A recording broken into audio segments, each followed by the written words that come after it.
Easter has begun for King Charles III.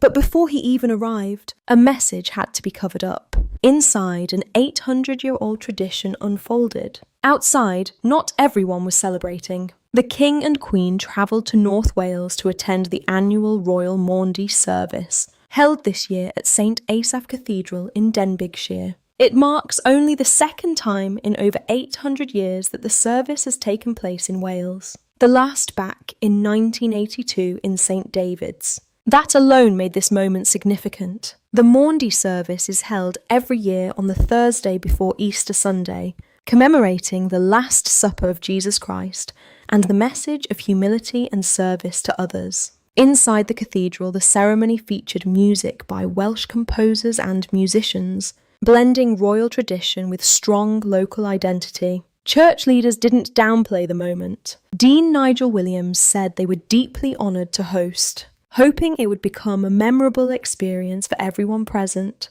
and for many it already was. The origins of this tradition go back centuries. The first recorded Royal Maundy service dates to 1210 under King John. Since then, one ritual has remained central: the distribution of alms. This year, King Charles III personally presented gifts to 77 men and 77 women, a number chosen to reflect his age. Each recipient received 2 purses, a white purse containing specially minted silver Maundy coins totalling 77 pence, and a red purse holding a £5 coin marking 100 years since the birth of Queen Elizabeth II, and a 50p coin celebrating 50 years of the King's Trust charity. Every detail carried meaning, even the ceremonial objects. The Cross of Wales, a gift from the King to the Welsh Christian community, was used during the service. It's the same cross that led his coronation in 2023. For recipients like Susan and Roger Whitehouse,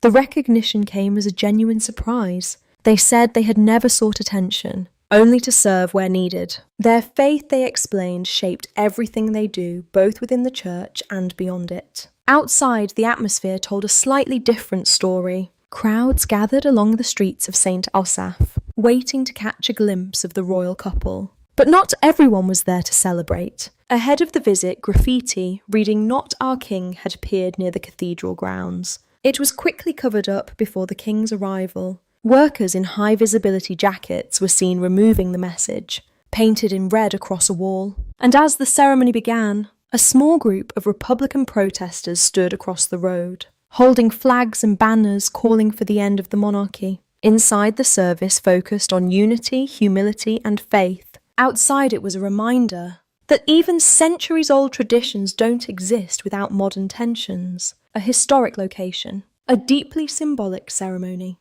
and moments both seen and unseen that drew attention. For King Charles III and Queen Camilla, this year's Maundy Thursday wasn't just about tradition. It was about how that tradition is received today.